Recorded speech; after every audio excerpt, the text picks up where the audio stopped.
구약성경 잠언 25장 14절로 28절까지 말씀, 우리 다 같이 한 목소리로 천천히 14절부터 28절까지 우리 한 목소리로 합독합니다. 시작. 선물한다고 거짓 자랑하는 자는 비 없는 구름과 바람 같으니라. 오래 참으면 관원 돌 선택할 수 있나니 부드러운 혀는 뼈를 꺾느니라. 너는 꿀을 보거든 조카리만큼 먹어라. 과식함으로 토할까 두려우니라. 너는 이웃집에 자주 다니지 말라. 그가 너를 싫어하며 미워할까 두려워하니라. 자기의 이웃을 쳐서 거짓 증거하는 사람은 방망이요 칼이요 뾰족한 화살이니라. 환난 날에 진실하지 못한 자를 의뢰하는 것은 부러진 이와 위골된 밭 같으니라. 마음이 상한 자에게는 노래하는 것은 추운 날에 옷을 벗은 같고 소다 위에 식초를 부음 같으니라. 내 원수가 배고파 하거든 음식을 먹이고 목말라 하거든 물을 마시게 하라. 그리하는 것은 핀 숯을 그의 머리에 놓은 것과 일반이요 여호와께서 내게 갚아 주시리라. 폭풍의 비를 일으킴같이 참수하는 혀는 사람의 얼굴에 분을 일으키느니라. 다투는 여인과 함께 큰 집에서 사는 것보다 움막에서 혼자 사는 것이 나으니라. 먼 땅에서 오는 좋은 기별은 목마른 사람에게 냉수와 같으니라. 의인이 악인 앞에 굴복하는 것은 우물이 흐물어져서 샘이 더러워짐과 같으니라. 꿀을 많이 먹는 것이 좋지 못하고 자기의 영예를 구하는 것이 헛되니라. 자기의 마음을 제어하지 아니하는 자는 성읍이 무너지고 성벽이 없는 것과 같으리라. 아멘. 할렐루야. 예, 우리 잠언 오늘 44번째 시간입니다. 우리 제목 한번 읽어볼까요? 제목입니다. 시작. 사랑한 대로 갚아주시는 나의 하나님.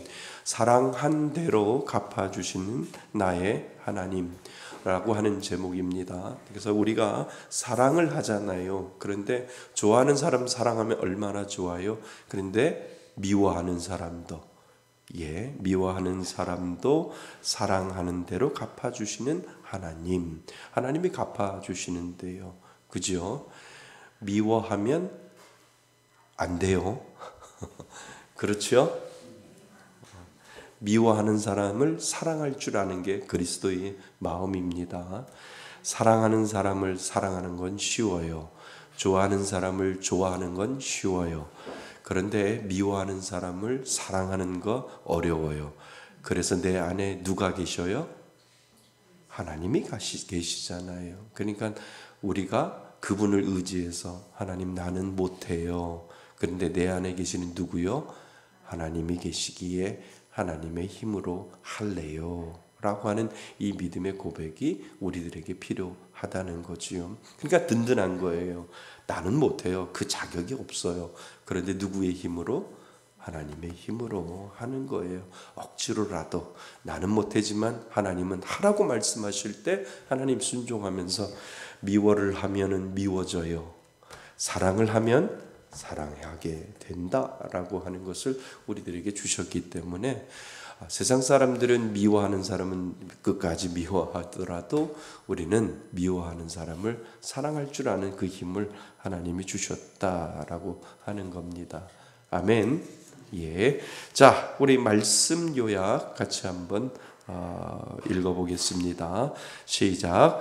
지혜로운 사람은 이웃과의 관계에서도 그 모습이 드러난다. 아멘. 드러나요? 드러나야죠. 그죠?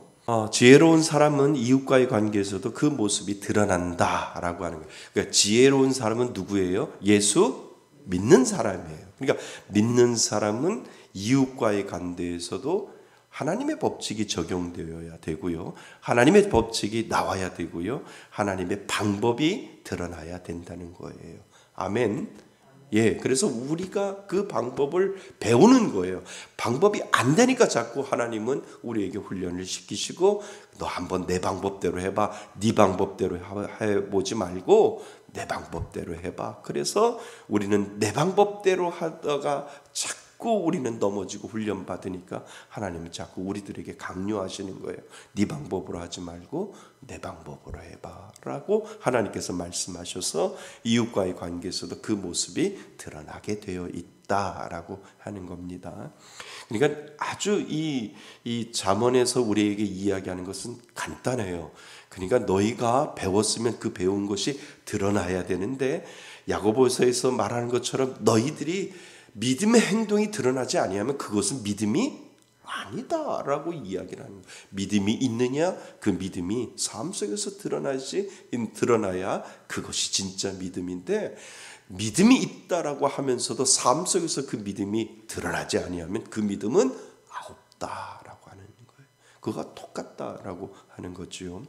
자, 그래서 사랑한 대로 갚아주시는 나의 하나님 우리 한번 살펴봅니다. 지혜는 믿는 사람은 하나님을 믿는 자에게 주시는 지혜는 하나님을 믿는 자에게 주시는 은혜입니다. 맞지요? 아멘. 그래서 믿는 자에게는 하나님이 주시는 지혜가 있습니다. 하나님이 분명히 지혜를 주셔요. 믿는 자에게. 그러니까 그 지혜가 분명히 믿는 자에게는 있습니다. 그러니까 그 지혜가 누구의 방법? 하나님이 주시는 지혜의 방법이 있다는 거예요. 그러니까 어떤 사건이 일어나요. 근데 그 사건에 대해서 세상적인 방법이 아니라 하나님이 주시는 그 지혜가 분명히 있다니까요. 그 지혜를 찾아서 내가 순종하고 그 지혜를 따라서 내가 하나님, 세상은 이렇게 이야기하지만 하나님 앞에 하나님이 주시는 이 지혜를 가지고 제가 활용하겠습니다 라고 하는 것이 우리가 해야 할 도리다라고 하는 거죠. 그래서 우리에게 주신 그 지혜를 실생활에서 나타내야 하는 것은 우리의 뭐가 돼요? 몫이 됩니다. 우리에게 주신 그 지혜를 실생활에서 나타내야 하는 것은 우리의 몫이 됩니다. 그러니까 하나님이 우리들에게 주시는 지혜라는 것이 있어요. 그런데 그 지혜를 끄집어서 실생활에서 해야 할 일은 우리의 역할이다라고 하는 거예요.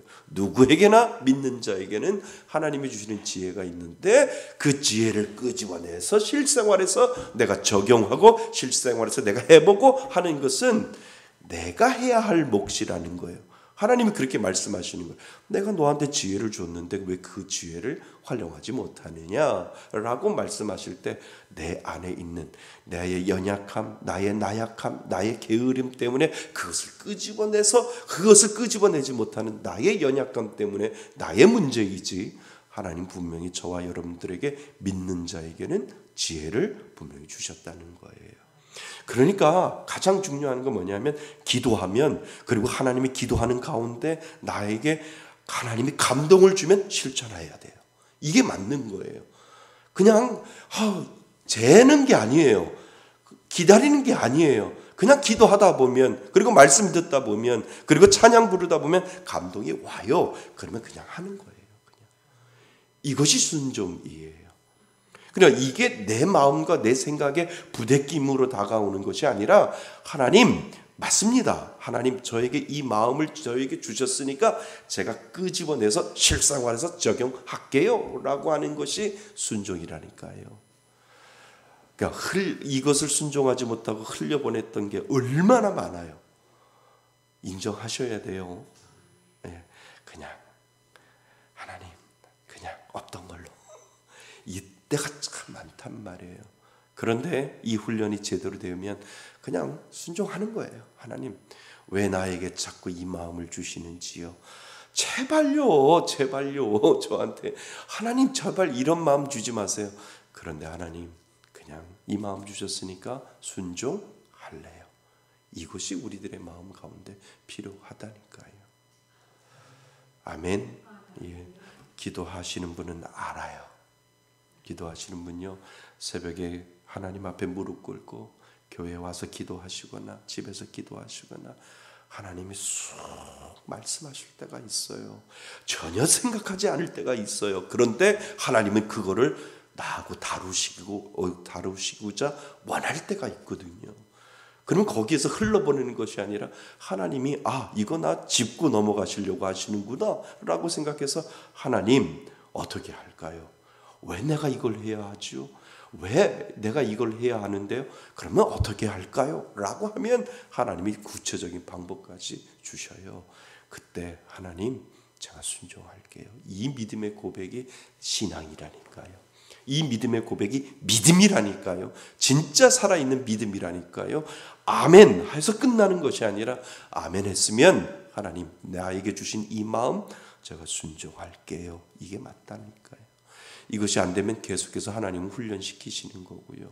이것이 안 되면 또 돌렸다가 또 훈련시키고 또 돌렸다가 또 훈련시켜서 하나님 그것을 넘어갈 수 있도록 하나님께서 만들어 놓는다라고 하는 거지요.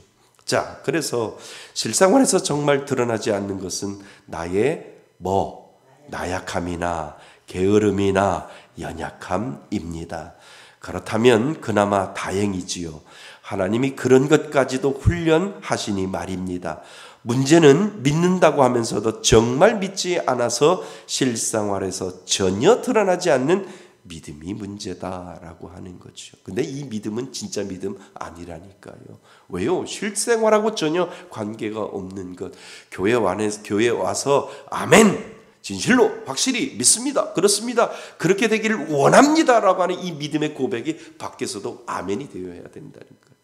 교회 안에서는 아멘 잘해요. 할렐루야 잘해요. 그런데 교회 밖에 나가서 그 아멘이 실생활에서 내 안에 적용되느냐, 이것이 문제라는 거지요. 그러니까 하나님은 우리들에게 그것을 자꾸 교회 안에서 우리 안에 있는 이 지혜를 불러일으키는데, 이 지혜가 어디 가서 활용되어야 돼요? 교회 밖에서요. 교회 밖에서 내 마음속에 주시는 그 하나님의 지혜를 통하여 하나님, 오케이, 제가 순종하겠습니다 라고 하는 이 믿음의 고백이 우리들 가운데 살아있을 때, 그리고 그것이 실천되어질 때 그것이 살아있는 믿음이 된다라고 하는 거지요. 그러니까 하나님을 훈련시키는 거지요. 그래서 정말 하나님을 훈련시키는 것이 감사하지, 훈련시키지 아니하면 아예 나에게 그것이 없다라고 하는 것은 불행 중에 불행이다라고 하는 거죠. 그러니까 이 이유로 교회 생활 따로, 사회 생활 따로 산다면 그것 또한 문제입니다. 오늘 잠언은 우리에게 생생한 비유로 우리에게 전달해 주고 있다는 거죠. 그래서 우리는 세 가지를 우리는 살펴보려고 합니다. 첫째, 귀 기울여 듣고, 그죠? 들어야 되잖아요. 그리고 상황을 뭐하고? 판단하고, 이게 뭐가 좋아? 하나님이 좋아하시는 일이 뭘까? 그래서 상황을 판단해서 적절하게 말하면 어찌할 수 없어 보이는 공경에서도 피할 길을 하나님이 내어주신다는 거죠. 이것이 하나님이 주시는 지혜입니다. 그죠? 자, 한번 읽어보겠습니다. 시작. 귀 기울여 듣고 상황을 판단해서 적절하게 말하면 어찌할 수 없어 보이는 공경에서도 피할 길을 주십니다. 누가? 하나님이요. 그죠? 자, 믿는 사람들에게는 유머와 위트가 있는 것은 좋습니다. 그죠? 믿음이 있는 사람들은 유머와 위트가 있습니다. 예, 유머와 위트는 사람을 뭐하게 하고 기분 좋게 하고 그리고 활력 있게 합니다. 그러나 믿는 자는 이거 조심하셔야 돼요. 허세나 허풍을 말하면 안 됩니다. 맞죠? 걱정하지 마, 내가 이거 다 해줄게 이러면서도 안 하는 사람 있잖아요. 이거 허풍이에요. 그냥 믿는 사람은 허풍 떨면 안 돼요. 내가 정말 해주고 싶을 때 걱정하지 마, 오늘 점심 내가 다 쏜다 해놓고 안 해요. 이거 허풍이에요. 그러니까 믿는 사람들은 유머와 위트, 아주 잠깐 웃기면서 잠깐 위트를 가지고 있는 건 좋아요. 그런데 허세와 허풍은 거짓말하고 똑같은 거예요. 그러니까 내가 허세를 부리고 걱정하지 마, 내가 다 할게 해놓고 안 하는 사람. 그죠? 그러니까 교회 와서 말 많이 하면 안 돼요. 교회 와서는 손발이 움직여야 돼요. 아멘. 맞아요. 교회 와서는 손발이 움직여야 돼요. 이렇게 시키는 사람 많아요. 제가. 그러니까 시키는 사람 많은데 하는 사람 따로 있단 말이에요. 그러니까 내가 시키려고 누군가를 시키려고 하는 게 아니라 내 발과 내 손이 움직이면 돼요. 그러니까 자꾸 그걸 실천해야 돼요. 그러지 아니하면 자꾸 말만 살아서 그거 쉽잖아. 그거 왜 못해? 그러면서 자기는 못하고. 그죠? 그건 누구나 할 수 있는 건데 왜 못하지? 바보 같아. 그러면서 자기는 정말 못하고. 그러면 안 돼요. 그냥 묵묵히 교회 와서는 말보다 손이 앞서야 되고 발이 앞서야 된다는 거예요. 그것이 지혜로운 사람이라는 거예요. 우리 교회 성도님들은 그런 분은 없어요. 제가 보기에도 아주 발도 움직이시고 손도 움직이시고 선수하시려고 하는 그런 모습들이 많이 보여져서 너무 감사하고요. 저기 먼 교회에서 그렇다는 거예요. 우리 교회 성도님들은 안 그렇다라고 하는 거죠. 자, 실속 없는 과장과 허풍에는 열매가 있어요, 없어요? 없듯이 함부로 허세를 부리면 안 됩니다. 그리고 가능하면 지키지 못할 뭐는요? 약속을 하지 않는 것이 좋습니다. 지혜로운 사람들은 이렇다니까요. 하나님이 주시는 지혜로운 사람은 때로는 유머와 위트가 있으면서도 진지해요. 진실해요. 그래서 진지하고 그 진실이 하나님의 말씀대로 삶을 드러내는 그것이 나타나고 있다라고 하는 거지요. 그래서 믿는 자의 신뢰가 그곳에 있기 때문입니다. 그 신뢰가 바로 보이는 뭐라고요? 믿음이기 때문에 그렇다는 거예요. 그러니까 잘 보셔야 돼요. 유머와 위트는 좋지만 뭐예요? 허세와 허풍은 거짓말하고 똑같다는 거예요. 살다 보면 억울한 일을 당하기도 합니다. 분해서 참을 수 없을 때도 있습니다. 성도에게도 그런 일이 생기지요. 하지만 그때 어떤 반응을 보이는지가 중요합니다. 마음으로는 자신이 당한 만큼 아니면 더 크게 갚아주고 싶고 말로라도 세게 쏘아붙여 주고 싶습니다. 하지만 마음 내키는 대로만 할 수는 없습니다. 그렇죠? 근데 믿음의 연륜이 깊어지면 깊어질수록 이 마음이 더 생기는 거예요. 그죠? 에휴, 그래, 나도 옛날에 그랬어. 참아야지 뭐. 나도 옛날에 그랬어. 저 때는 다 그래. 이런 얘기가 우리들 가운데 있으면 내 믿음이 더 깊어진 겁니다. 자, 오늘 말씀에 보면 오래 참으면 관원도 설득할 수 있나니, 이런 말씀이 있지요. 이게 몇 절에 있습니까? 15절에 보면 나옵니다. 15절에 오래 참으면 관원도 설득할 수 있나니 부드러운 혀는 뭐를 꺾는다고요? 뼈를 꺾느니라. 그러니까 그 말이 참 중요하다는 것을 우리들에게 이야기를 합니다.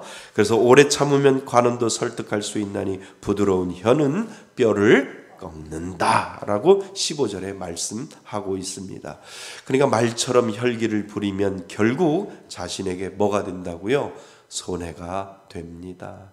그러니까 이 말에 혈기가 나오면 안 돼요. 그죠? 아직도 혈기가 나오면 이거 순화되지 않은 거예요. 성숙하지 않은 신앙이에요. 혈기 나와요? 안 나온다고요? 나는 나와요. 나는 혈기가 이상하게 집에만 가면 나와요. 근데 애들한테 나와요. 너 저런 거짓말 안 해요. 나와요. 그러니까 막 이렇게 아빠는 왜 그래요? 아빠 U.S. 목사? 아빠 목사님 맞아요?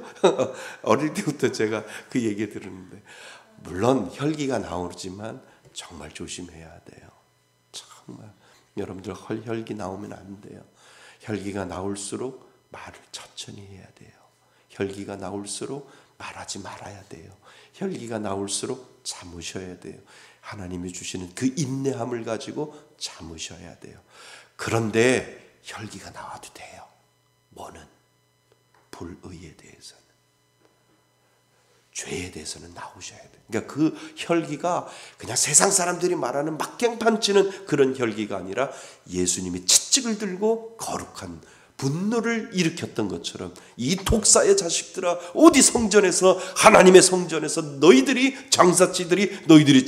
장사를 하느냐라고 하는 그 예수님의 거룩한 분노가 우리 믿는 자에게는 분명히 있어야 되는 거예요. 그러니까 죄에 대해서는 분노하셔야 돼요. 아닌 거를 아니다 라고 이야기하고, 이거는 내가 봐도 하나님이 기뻐하시지 않는 거야 라고 하는 그런 마음이 있으면 거룩한 분노가 나와야 돼요. 왜요? 그거는 죄인이기 때문에. 그거를 가만히 내두면 죄를 짓는 거잖아요. 그러니까 내가 자존심 상해서 내타내는 그 혈기가 아니라 죄를 죄라고 이야기하는 그 분노에 대해서는 예수님은 거룩한 분노를, 분명히 예수님도 죄에 대해서는 분노를 일으켰던 것처럼 우리들도 그 죄에 대해서는 거룩한 분노가 일어나야 되지만, 나의 자존심이 상해서 만들어내는 그 혈기는, 그거는 조심해야 된다라고 하는 거예요. 아멘. 예, 아멘. 그래서 모든 걸 다 죄로 생각하시면 또 안 되죠. 그죠? 하나님 보시기에 기뻐하시는 것이 무엇이냐? 하나님이 보시기에 하나님 앞에 죄가 무엇이냐를 정확하게 알게 된다면 아닌 것을 아니다라고 이야기할 줄 아는 거룩한 분노도 우리 가운데 한켠에 있어야 된다라고 하는 거지요. 거룩한 분노 있나요? 있으셔야 돼요. 이건 믿는 사람들이 정직한 영을 더하여 주시기 위하여는 이 세상에 살아갈 때 거룩한 분노가 분명히 있어야 된다. 그러니까 표출하는 것이 막 깽판 치고 막 그러는 것이 잘못된 거지, 거룩한 분노 아닙니다. 이거는 아니라니까요. 이건 정말 아니라니까요. 내 목에 칼을 대봐요. 내가 굽히나요? 이건 죄입니다라고 정직하게 이야기하고 강하게 이야기할 수 있는 그러한 거룩한 분노가 때로는 믿는 자에게 필요하다라고 하는 겁니다. 자, 감정을 다스리고 적절하게 말하는 법을 우리는 배워야 합니다. 이거는 자기 욕심의 자존심의 혈기를 말하는 겁니다. 아무리 어려운 일이라도 말을 잘하면 해결될 때가 많습니다. 자, 우리 16절에 보면 꿀을 보거든 조카리만큼 먹으라 라고 하는 의미는 무엇일까요? 마음속에 솟아오르는 욕망을 잘 제어해야 함을 꿀을 먹는 것에 비유했습니다. 그러니까 꿀이 달다고 계속 먹으면 뭐예요? 그 욕망을 제어하지 못하기 때문에 꿀을 보거든 조카리만큼 아유 됐어 라고 숟갈을 내려놓고 그 스푼을 내려놓을 정도로 그 마음을 가지라고 하는 것을 우리들에게 설명을 하고 있다는 거죠.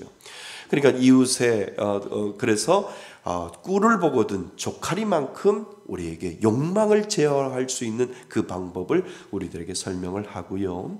그리고 재미있는 표현이 있잖아요. 이웃에 자주 다니지 말라. 17절 말씀에 이 말은 아예 발길을 끊으라는 뜻이 아닙니다. 말과 행동 모두 같이 있고 귀한 것이 되게 하라는 것입니다. 그래서 친하면 친할수록 잠깐 만나고 그만둘 것이 아니기에 친하면 친할수록 서로가 뭐를 지켜야 돼요? 예의를 지키는 것이 좋습니다. 그러니까 내가 그 사람 나 너무 좋아 라고 할 때요, 정말 오래 가고 싶으면 예의를 지켜야 돼요.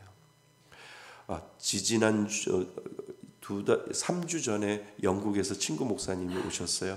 저하고 나이가 같은데요. 그 목사님하고 거의 한 20년, 25년, 5, 6년 친구인데요. 그 목사님하고 저하고 절대 말을 안 놔요. 한 번은 너무 친해서 영국에 있을 때 제가 목사님 우리 말 놓죠 그랬더니 딱 저한테 정색을 하면서 목사님 저 목사님하고 오래 사귀고 싶어요. 우리 그냥 존댓말 하지요. 이렇게 이야기를 했어요. 그러니까 반말을 하거나 말을 놓으면 감정이 나가요. 그리고 내가 싫어하는 말이 그 상대방을 싫어하는 모습들이 나가요. 반말을 하니까 말이 나갈 수밖에 없어요. 그래서 존댓말을 하는 거예요. 예의를 지키는 거예요. 그러니까 무슨 말이냐면 나하고 그 사람하고 나 오래 사귀고 싶어 라고 하는 그 마음이 있으면 정말 예의를 지킬 필요가 있다라고 하는 거예요. 무슨 말씀인 줄 아세요? 교회 안에서도 많이 친분이 있잖아요. 친분이 있어도 말 놓지 마세요. 쉽게 말 놓지 마세요. 그냥 가끔 하다가 실수로 이렇게 말을 놓을 수도 있는데 그런 거 빼놓고는 가능하면 존댓말 쓰세요. 가능하면. 어린아이들에게도 그러면 아이들이 와, 저분은 나를 인정하구나. 특별히 청년들에게도 존댓말 쓰세요. 그러면 내 존재 가치가 높아지는 거예요. 아, 저분은 나를 나이 어린 청년인데도 나를 하대하지 아니하고 나를 높여주는구나 라고 해서 그분이 나를 대할 때 존경심을 가지고 본다니까요. 그래서 나이 어리든 나이가 저보다도 높던 그런 분들에게는 정확하게 존대를 썼을 때 그 예의를 지킴으로 뭐 하는 줄 아세요? 오래 가는 거예요. 그 관계가. 제가 장로님한테 반말하는 거 봤어요? 아니잖아요. 죽을 때까지 가고 싶어가지고 오래 가고 싶어서 그런 거잖아요. 예, 그러니까 우리 말씀의 교회 성도님들은 절대 말 놓지 마세요. 그냥 존댓말 쓰시고 하세요. 아셨죠? 네, 이거 그래서 왜 나한테 존댓말 써? 불편해. 그러면 뭐라고 하시는 줄 아세요? 나 오래 가고 싶어. 하나님 앞에 갈 때까지 오랜 친구 되고 싶어 라고 그 말씀만 해 주시면 돼요. 절대 말 놓으면 감정이 나갑니다. 처음에는 편하고 좋을 것 같은데 나중에는 감정이 나가다 보면 결국은 등지게 돼요. 교회 안에서 등지면 둘 중에 하나는 떠나야 돼요. 그러니까 떠나지 말고 오래 있게 하기 위해서는 존댓말 쓰면서, 존댓말 써도 친해질 수 있잖아요. 그지요? 존댓말 쓰면서도 아주 유머가 있고 위트가 있을 수 있고 그것을 통해서 아주 좋은 관계까지 만들어갈 수 있잖아요. 그래서 정말 이 예의를 지키는 것, 정말 친하면 친할수록 예의를 지키는 것은 중요하다라고 하는 것을 여러분들 꼭 기억하실 수 있기를 바랍니다. 그래서 적당한 절제와 천천히 하는 관계를 지속하는 방법이 하나입니다. 자, 둘째는 하나님은 우리가 다른 일을 돌보고 사랑하는 일을 기억하시고 갚아 주십니다. 그러니까 아까 제가 말씀드렸죠. 다른 이들을 돌보고 사랑하는 것. 내가 좋아하는 사람들을 돌보고 사랑할 수 있어요. 내가 사랑하는 사람들을 돌보고 사랑할 수 있어요. 그런데 누구를요? 싫어하는 사람, 미워하는 사람들을 사랑하는 것을 누가 기억하신다고요? 하나님이 기억하신다고. 성경이 이렇게 이야기하고 있다는 거예요. 성경 그대로 이야기를 하고 있다는 거예요. 자, 거짓이 얼마나 큰 피해를 가져오는지 기억할 수 있도록 잠언 기자는 생생한 비유로 잘 설명을 합니다. 그는 거짓을 구체적으로 무기에 비유를 했습니다. 거짓은 인격에 상처를 줄 뿐 아니라 생명을 위협할 수도 있다고 합니다. 이는 지혜로운 말이 좋은 약에 비유되는 것과 대조적이지요. 그래서 잠언 12장 18절에 우리가 배웠던 것처럼 나와 있습니다. 우리 1번이라고 되어 있는 것 같이 한번 읽어볼까요? 시작. 칼로 찌름같이 함부로 말하는 자가 있거니와 지혜로운 자의 혀는 양약과 같으니라. 아멘. 맞죠? 칼로 찌름같이 함부로 말하는 자가 있지만 지혜로운 자의 혀는 양약과 같으니라. 그래서 말로 찌르는 사람 분명히 있어요. 그런데 그렇게 하는 것이 아니라 지혜로운 자의 혀처럼 양약이 되어야 된다라고 하는 것을 우리들에게 가르쳐주고 있습니다. 자, 한편 공경에 처한 사람을 괴롭혀서는 안 된다라고. 이건 당연한 거죠. 그죠? 그런데 공경에 처한 사람들을 괴롭힐 수 있어요. 뭘로요? 말로. 위로한답시고, 그죠? 위로한답시고 그냥 말로 곤경에 처한 사람들을 괴롭히는 사람이 있다는 거예요. 성경에도 있어요. 욥의 친구들, 그죠? 엘리바스, 빌다, 소말, 그죠? 이 친구들이 욥을 위로한다고 하면서도 상처를 주는 것처럼 그거 똑같아요. 말로 우리는 공경에 처한 사람들을 위로한다 치고 그 사람들을 괴롭힐 때가 있다는 거예요. 그러니까 공경에 처할 때 가장 좋은 말이 뭐예요?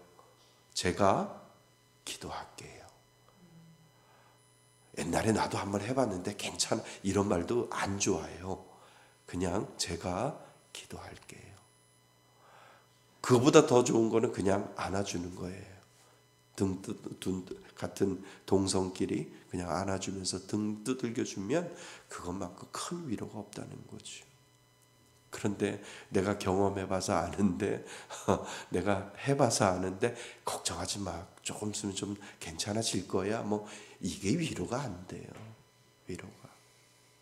그래서 우리에게 필요한 것들이 정말 공경에 처한 사람들이 있을 때는 그냥 말없이 제가 기도할게요. 이것이 제일 좋고요. 더 좋은 거는 말없이 그냥 등 두들겨 주면서 내가 다 기도하겠습니다 라고 하는 그 무언의 그 모습이 우리들에게 필요하다는 거예요. 아멘. 아멘 하셔야 돼요. 그래서 예수님과 바울도 원수를 대하는 태도에 대하여 언급한 바 있습니다. 그래서 원수를 사랑하는 일이 우리 힘으로는 불가능해 보이지만 그것이 가능한 까닭은 우리가 수고한 대로 누가 갚아줘요? 하나님이 갚아주시기 때문입니다. 배고파하는 사람, 목말라 하는 사람에게 음식을 주고 물을 줄 수 있지만 그 사람이 나에게 피해를 준 원수라면 그렇게 하는 것은 힘든 거지요. 그죠? 아니 배고파하는 사람, 목말라 하는 사람, 우리가 배고파하는 사람 음식 주고 목말라 하는 사람 물을 주는 건 당연한데 그 사람이 나하고 무슨 관계? 원수 관계. 원수 관계라면 밥 주는 것도 싫고 물 주는 것까지도 싫다라고 하는 거지요. 그런데 그 원수라면 그것도 우리가 넘어야 될 훈련될 우리가 해야 할 일이라는 거지요. 그러나 우리가 원수라도 선으로 갚는 것은 그 사람 보고 하는 것이 아니라 누구 보고 하는 거예요? 하나님 보고 하는 겁니다. 그러니까 미워 죽겠는데 정말 내가 뭔가를 미워하는 사람에게 뭔가를 해주겠다고 하면 얼굴 보지 말고 누구 보시라고요? 하나님 보시고. 내가 그 사람 보고 하는 것이 아니라 하나님 보고 합니다. 그런데 하나님이 우리들에게 위로의 말을 주시는 장면이 분명히 본문에 나와 있습니다. 보면 하나님 때문에 용서하고 하나님 때문에 베풀어 줄 수 있는 것입니다. 그렇게 하면 할수록 그의 뭐를요? 얼굴을 부끄럽게 한다라고 성경은 우리들에게 말해주고 있거든요. 그러니까 그렇게 하면 할수록 그 얼굴에 내가 정말 미워하고 내가 정말 싫어하는 사람에게 밥을 주고 물을 주면 그 사람 얼굴을 뭐하게 하는 거예요? 부끄럽게 한다고 하나님이 우리들에게 위로해 주시는 거예요. 하나님이 그것으로 상을 주시는다는 것입니다. 그래서 미운 놈 떡 하나 더 준다는 말을 우리는 이렇게 해석해야 한다는 겁니다. 그러니까 저 미워하면 안 돼요. 아멘. 미워하지 마시고 정말 막 주세요. 그러니까 부끄럽게. 왜 나한테 이렇게 잘해 주시지? 라고 하면 제 얼굴이 부끄럽잖아요. 그러면 제가 회개한다니까요. 그거하고 똑같다라고 하는 거예요. 그런 거하고 똑같다라고 우리들에게 이야기를 해주는 거죠. 자, 그래서 21절, 22절을 우리 같이 한번 읽어보셔야 됩니다. 21절, 22절입니다. 시작. 내 원수가 배고파 하거든 음식을 먹이고 목말라 하거든 물을 마시게 하라. 그리하는 것은 핀 숯을 그의 머리에 놓은 것 같과 일반이요 여호와께서 내게 갚아 주시리라. 아멘. 그러니까 숯을 그 머리에 뭐요? 올려놔서 정말 울긋불긋 부끄러움을 당하도록 하나님께서 스스로 깨달을 수 있도록 그 미워하는 그 원수에게 대해서 스스로 그것을 깨달을 수 있도록 하나님께서 만들어 놓는다는 거지요. 그러니까 우리는 원수를 원수로 갚는 것이 아니라 원수를 사랑으로 갚는 거예요. 사랑으로 갚아서 그 사랑이 정말 내가 저렇게 나쁜 짓 했는데도 나를 끝까지 끝까지 하는구나라고 하는 그 모습을 보여줄 때 그 사람이 감동받고 뭐요? 예수 믿는 거예요. 그 예수 믿는 것만큼 가장 큰 복이 어디 있냐는 거죠. 그런데 이게 쉬우면 얼마나 좋아요. 어렵잖아요. 어려우니까 내 힘으로는 안 돼요. 내 뜻대로는 안 돼요. 내 생각으로는 안 돼요. 내 안에 계시는 누구?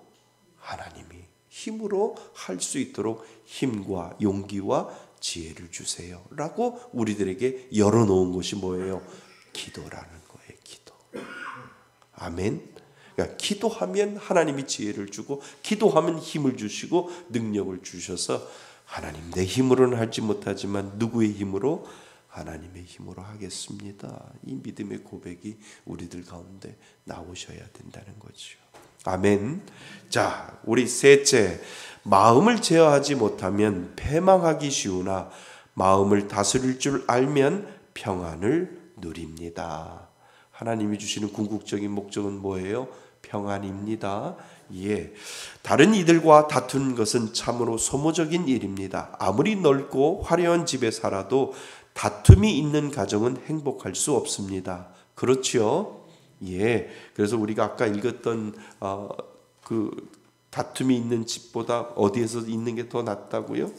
움막에서 혼자 사는 것이 더 좋다. 예, 움막에서 사는 것이 더 좋다라고 이야기를 합니다. 그래서 욕망을 이루기 위해 지나치게 악착같이 굴기보다는 자족함을 마음을 가져야 합니다. 그래서 마음을 다스리지 못하고 감정이 앞서지 않도록 우리는 주의해야 합니다. 절제하지 못하는 사람은 마치 성벽이 전혀 없는 위태로운 나라처럼 안전을 기대할 수 없습니다. 절제하지 못하면은요. 그래서 절제하지 못하면 멸망을 향한 길로 가게 됩니다. 라고 잠언은 우리들에게 이야기를 합니다. 그래서 말하는 것을 보면 그 결과를 충분히 우리는 예측할 수 있습니다. 참소하는 혀는 무엇일까?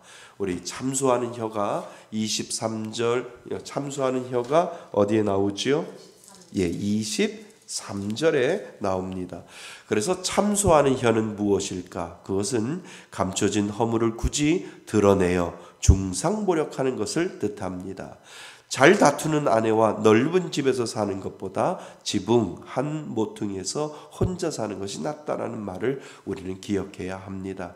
갈등을 잘 해결하는 것이 가정의 행복에 있어 매우 중요하지요. 그래서 하나님의 백성이라면 세상의 방법과 다르게 하나님의 방법으로 갚아줄 수 있어야 합니다. 우리의 성품으로는 할 수 없습니다. 하지만 살아계신 무엇을 믿으면 하나님을 믿으면 이웃을 배려하고 원수까지도 사랑할 수 있습니다. 그분이 능력을 부어 주시기 때문입니다. 우리는 이 힘으로 살아가는 거예요.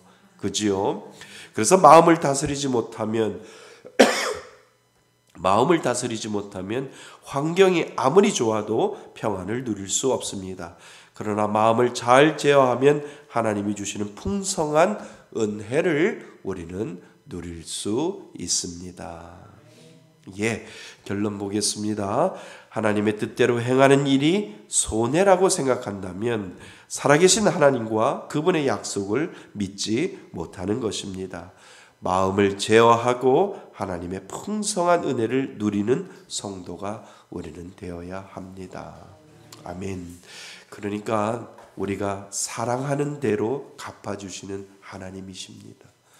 그 사람이 어떠한 사람이든 우리가 나에게 맡겨주신 그 은혜를 가지고 누군가를 사랑하면 누가 갚아주셔요?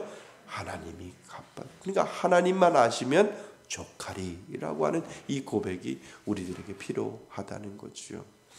믿는 사람 믿음의 삶이 쉽지는 않아요. 그렇지만 하나님이 우리들에게 주신 그 능력에 의지하여 기도하며 하나님 한 걸음 나가겠습니다. 기도하며 또 한 걸음 나가겠습니다. 이 믿음의 고백이 우리들에게 필요하다는 거지요. 이것이 성숙인 줄 믿습니다. 우리는 끝까지 하나님 앞에 성숙된 신앙인으로 하나님 우리들의 삶 속에서 실생활에 적용하며 살아가는 신앙인 되겠습니다. 이 믿음의 고백을 하나님 앞에 드릴 수 있기를 바랍니다. 아멘. 자, 오늘 주신 말씀을 가지고 우리 한번 기도할까요? 하나님, 교회 안의 신앙이 아니라 교회 밖의 신앙을 가지고 살아가게 하여 주옵소서. 교회 밖에서 살아있는 이 믿음이 오늘도 정말 실생활에서 드러날 수 있는 귀한 신앙인 되게 해달라고 하나님 앞에 우리 잠시 기도합니다.